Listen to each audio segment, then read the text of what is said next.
processuale. Kush janë ekspertët që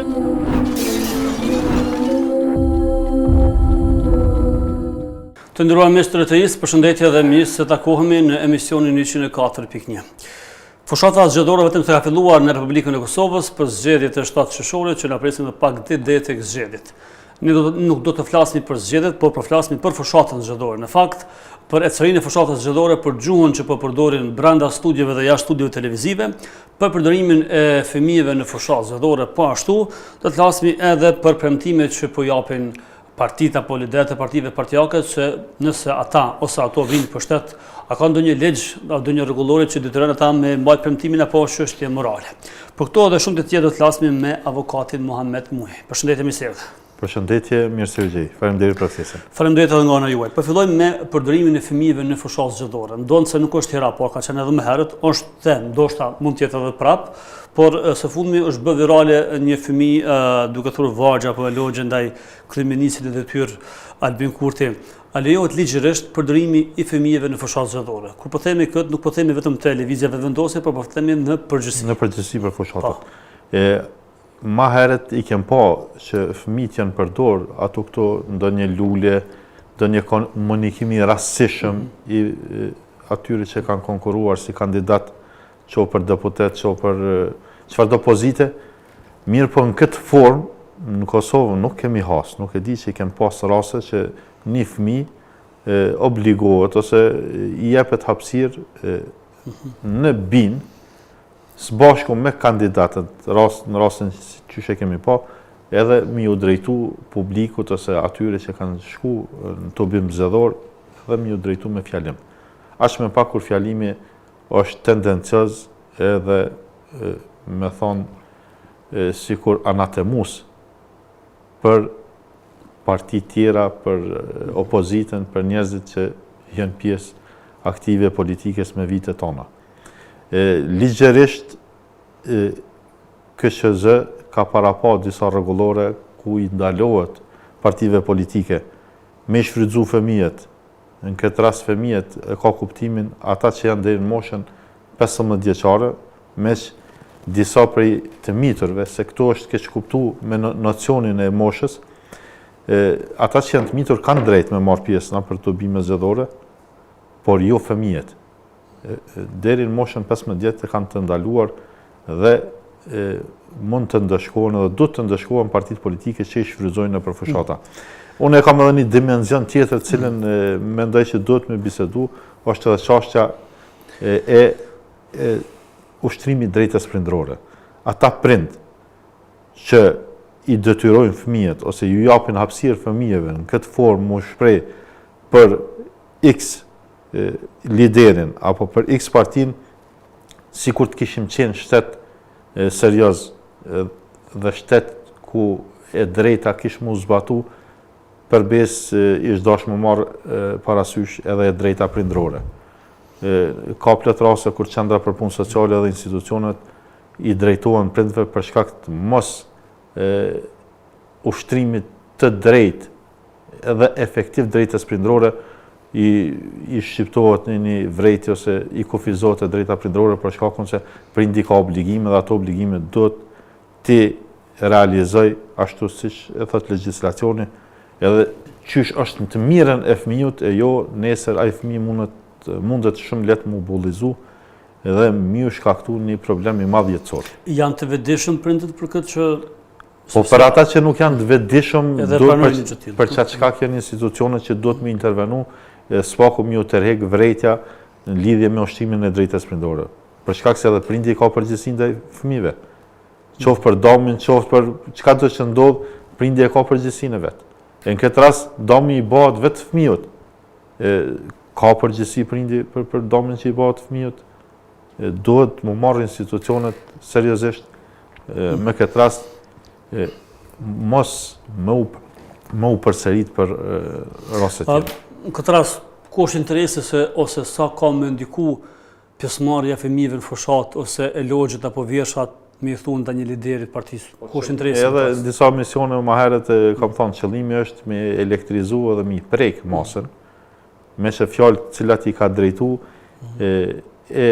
fëmijë janë fjalë që përkojnë me rrethin ku është mbajt fushata. E kam thonë me një debat, për shembull, jo rastisht qohet atje X lidere dhe thot pasha Kur'anin, me që Kur'ani në atë pjesë konsiderohet diçka si shejt edhe bet ose betimet banë në Kur'an. Edhe ato, Vushtria nifet si vend konservator, janë fetar shumica e vushtriasve, momentin që fëmiu ka drejtu anatemime me fjalët jo vraftë Zoti, jo vraftë Allahi, janë fjalë që lanë për shtypje në masën. Edhe për çat qëllim, mendoj nuk ka rrugë tjetër, nuk ka besoj alternativë tjetër për çat qëllim shfrytëzohet për çështjen e votave dhe për çështjen e një propagande cilën din me zhvillu sidomos partia në pushtet. Si po shefni premtimet elektorale, nëse ka premtime? Po, nëse ka prej atyne që nalen edhe i analizojnë premtimet, qofshin ato që i kanë premtu para se marrën pushtet, po jo vetëm një partije, po gjitha partive, mos të merremi vetëm me partinë që është në pushtet. Ne jemi shumë larg mbajtjes së fjalës, mbajtjes së premtimeve. Shumica e deklarimeve që bën vetëm për fushatën. Sikur ne për shembull atje në Mitrovic kemi pas kandidat që ka premtu 200.000 vende pune, edhe realisht nuk i ka realizuar 10 vende pune, 20 vende pune me fabrikën e këpurdhave ku ta diune. Premtimet lloj-llojshme të cilat nuk kanë ndonjë mekanizëm që me i ndëshku ligjërisht, mirë po është ai mekanizmi i votës që realisht nuk po funksionon, se ai kandidat ose ajo parti politike që gënjen ose tradhton elektoratin, ajo duhet me marrë ndëshkimin. Ne edhe këtu e kemi një defekt si shoqëni. Qysh ka mundësi ton jetën me qenë me një parti? Po, si ke realizu premtimet, ke dështu në realizimin e premtimeve, nuk ke punu ashtu si duhet, janë shumë radhën dikuj tjetër që din me punu ma mirë. Jo ton jetën me qenë robin një partije dhe me qenë një simpatizant i verbt, duke mos i analizu asë njëherë të mirat dhe të këqija që i ka realizu partia ose ajo që ke votu, po verbrisht jemi duke i përkra, realisht shumicën prej tyre nuk do të mi përkra për shkakun se e kanë tradhtu elektoratin e që besa nuk kanë dhënë përgjegjësi ndaj elektoratit asnjëherë. Se janë të realizueshme këto premtime, ndonë se nuk ka më premtime si shtë të populli për hava. Janë disa premtime që në fakt nuk është ndoshta edhe shumë vështirë të realizohen. Puna e shtesave, puna e pagave, gjë që po bëhen tash gjatë fushatës me vendimet e qeverisë, pra janë gjëra që mund të bëhen.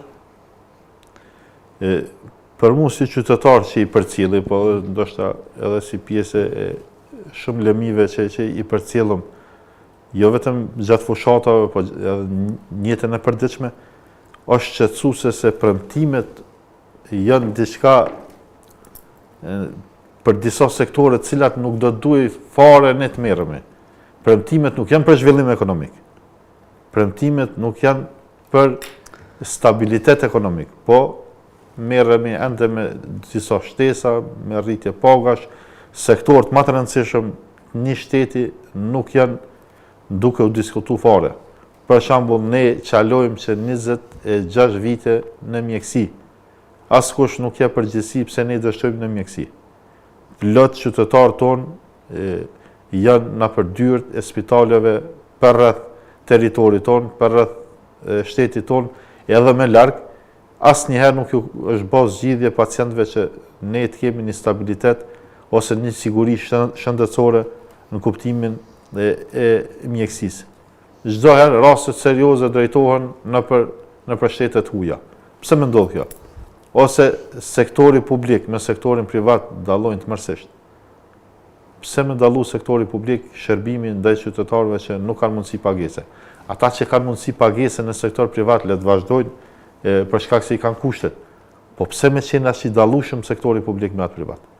mi vendos vija të qarta institucionale, sektorit publik, sektorit privat, edhe mi ofru qytetarëve shëndetësi ashtu siç duhet me qenë shëndetësia. Jo për çdo intervenim serioz për njerëzit e sëmur, ne mu drejtu në shtetet, cilat nuk po i cekë, por shtetet e huja. Këtë ato janë vlera monetare, cilat ndoshta me një rast që është banal, një rast serioz që drejtohet, po është banal për shtetin, me atë rast kishëm pas mundësi mi ble pajisjet, edhe këtu shumica s'mundja më shëru, po nuk jep një farforme kërkush përgjithësi, edhe nuk ka alternativa që mi rregullu, për shembull çështjen e mjekësisë që po flasim, çështjen e shëndetit qytetarëve, apo arsimit. Besoni që shumica e nxënësve me nxjespresin me dal prej shkolle. Aq ka ra niveli i arsimit në Kosovë. Aq ka ra interesimi për arsim në Kosovë, saqë ndoshta edhe është kriju edhe prej medjave, prej filmave, që jeta më e mirë është jeta e një gangsteri ose jeta e ati që i bën shumë shpejt pare, se sa jeta dikuj që angazhohet të njëtën, edhe mezi e arritë atë që ka planifiku. Nëse referohemi fushatë gjuhës në fushatën zgjedhore që përdoret nga partitë politike, të paktën unë sa kum pa, si gazetar po flas, nuk është ajo me tone të larta, është më e butë. Problemi është tek militantët ose votuesit ose përkrasit në rrjetet sociale. Është një gjuhë degraduese, një gjuhë shumë e rëndë që ka qenë dikur në pas luftën e Kosovës mes LDK-s dhe PDK-s. Pastaj për një kohë gjatë kjo gjuhë është shokat, është domethënë është rregulluar, nëse mund të themi. Tash përsëri ka filluar kjo gjuhë një amësi të madhe. Në këtë rast çfarë konsiderohet gjuhë rrjetës gjatë fushatës sipas ligjit? A është kjo gjuhë rrjetës që përdorin në rrjetet sociale po flas, po të shohmjet, premjet, me thika, me automata, por edhe në kuptimin e ofendimeve për shkak të figurës, për shkak të pamjeve të një lideri, të një kandidati për deputet, vetëm pse s'është në partinë e tij. Unë kam një mendim pak më ndryshe, për shkak se nuk janë qytetarët ata që janë duke nxit situatën, ose janë duke nxitur rrjetje. Janë liderët, janë partitë politike që nxisën në rrjetje. A janë distancuar ndonjëherë liderët? Sidomos që asnjëherë se kem dëgjuar asnjë lider shumë, ndoshta ka ndonjë rast, po rastet rralla. Këtë nxitje të rrjetjes, këtë ndasin shoqërie ka bë politika, që është fajtore kryesore. Edhe ligjërisht do duhet intervenu institucionet. Nuk duhet toleru qoftë edhe zgjedhjet e ardhshme më së lartë që me dispozita ligjore më rregullu kjo çështje. Jo kujt i teket me dalë me thon dikujt kriminal, se s'është në rregull. Ne e dimi se ai që është kriminal, ai e ka vendin në institucionet të sigurisë, drejtësisë. Po jo unë po më vyn votat, tash ti je kriminali ose ti ke vjedh. Me çfarë bazë partia në pushtet tash i akuzon tjerë se kanë vjedhur ose kanë keq përdorur kur e ka pushtetin që 6 vite. Çfarë bazë, me çfarë logjike i drejtohet se keni bë keq Kosovës kur për 6 vjet ka mundësi me rregullu Kosovën. Spaku këto sektor të cilët po i bisedojmë, jetë më të mirë qytetarit, shëndetësi, arsim, siguri, drejtësi, ekonomi zhvillume, këtë to ka pas mundësi mi bën, po nuk mund të fajsohet të jetën dikush që ka qenë më herët. Edhe pse edhe ata që kanë qenë më herët e kanë ndërtu Kosovën. Kosova ka një zhvillim të hatashëm të infrastrukturës, të shkollave, të objekteve, të institucioneve. Kanë edhe vendet po nuk ka qenë Kosova ndoj grop këtu që na kem dalë me herë prej lufte, gjithë ato djegje, gjithë ato shkatërrime, shkaku i luftës, ato këtë janë rinovu, janë rindërtu, ne kem fillu prej zeros një farforme. Janë ndërtu institucionet kredibile që i një këtë bota. Tash më qup në fushatë dhe me akuzu tjertë pse keni vjedh, ose pse keni keq përdor, kjo nuk është në rregull, edhe qytetari duhet me perceptu, duhet me nuhat si diçka shumë e dopt edhe e lig që bëhet prej partive duke i akuzu tjertë për diçka që janë me vite ose kanë kaluar me vite tona. A është dënuar se a ka pasur ndonjë rast ku kandidatët ose njerëzit elektorati janë gjobit kanë pas padi për shkak të gjuhës, për shkak të ofendimeve? Po kem pas raste që kanë shku deri te nxitja e urrejtjes ose te kërcënimi. Janë denu, kem disa raste, po kjo duhet më na interesu neve mas shumë të gjatë zgjedhjeve. Institucionet duhet më intervenu gjatë zgjedhjeve. Na e shohim, na për rrjetet sociale. Atje prej shteteve të perëndimit mendon që nuk e prej askush, a realisht mjafton një email i joni, unë si avokat, mjafton një email në institucionet sigurisë. Për shembull, ta marr shembull Zvicrës. Atje Zvicra intervenon edhe më herë e ndeshkon. E kam atë bindjen se kem pas raste të tilla, ose Gjermania. Nuk metet ai pa u ndeshku. Po si qytetar po mundohem mi kursy, duhet gjuhën me kursy edhe partitë politike që janë fajtore kryesore, po edhe qytetar duhet me frenu veten për shkakun se është një kufi. Edhe ai kufi duhet më vendos me ligj, edhe është i vendosur nxitja e urrejtjes, veç është vepër penale.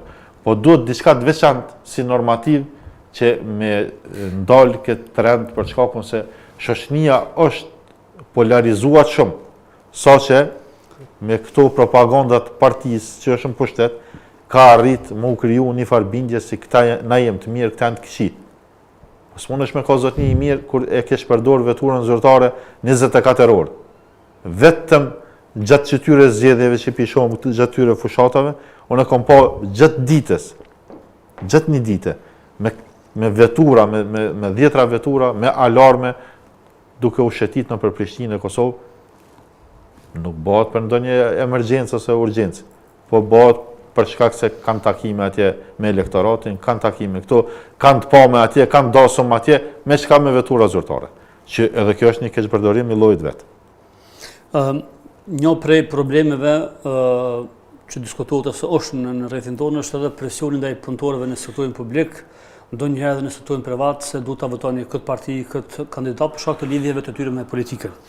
Është vepër penale nëse i bën presion një punëtori ose një punëtore që ta votoj një eks kandidat ose eks një parti, qoftë në sektorin privat apo edhe publik.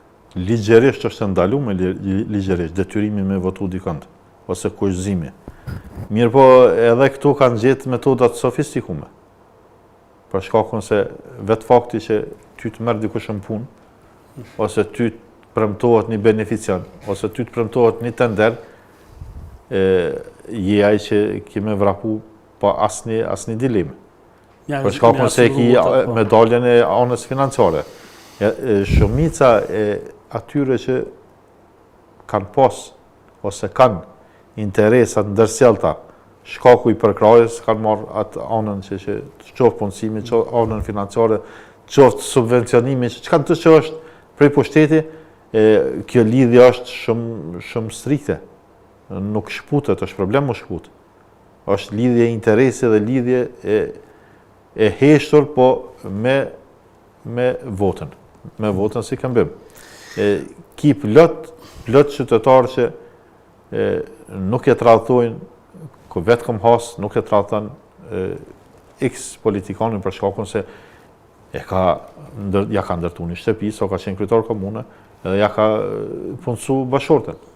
Edhe tash kjo është besnik. Edhe kjo është besnik, jo i një fushate, po është besnik i përjetshëm i atij lideri që ka arrit me mjetet e shtetit, me mjetet e buxhetit, si rastin e keqpërdorimit mjeteve për beneficione këto të fundit që janë pagesat për fëmijë, për nana gjithonse lehona.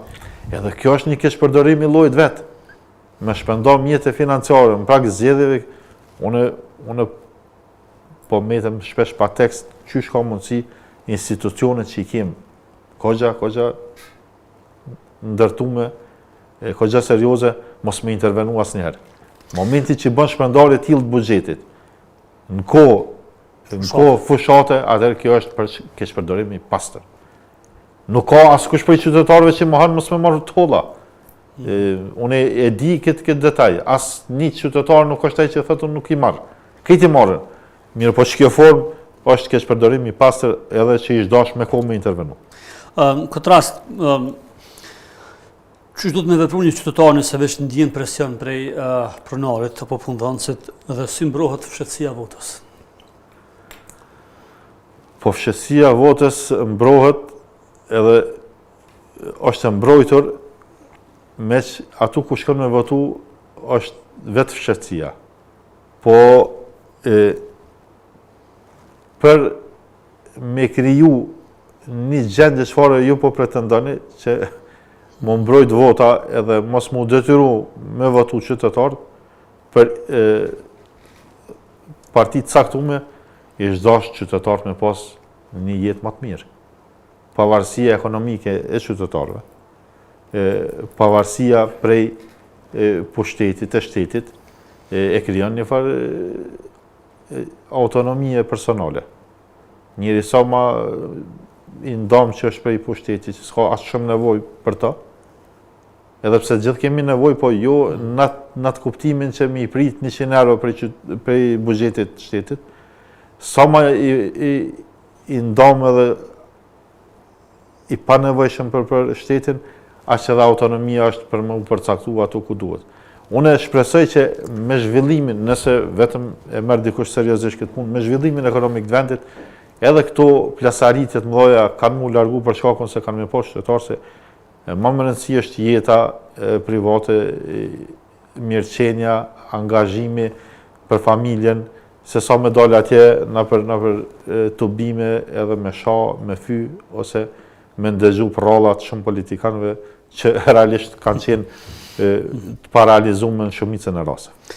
Të nderuar, faleminderit që ishe pjesë e këtij emisioni, po shpresojmë që fshata tash duket që ka mbetur edhe këto ditë të shkojë mirë, e mbetet më pas rezultate ditës së diel. Këto është edhe një defekt në shoqërinë tonë, se ja vlen me përmend defekti më i madh është se ne nuk dimi me dallu orientimet partijake.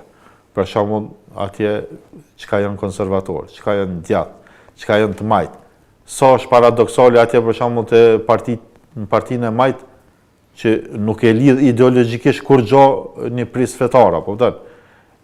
Shkon atje, antarësohet edhe pret me marr vota prej qytetarëve, duke e keq përdor anën fetare dhe realisht në këtë zgjedhje, jo vetëm këto zgjedhje, është duke u keq përdor ana fetare e qytetarëve, po preket emocioni qytetarëve me anën fetare, nuk do duhet të ishte ashtu.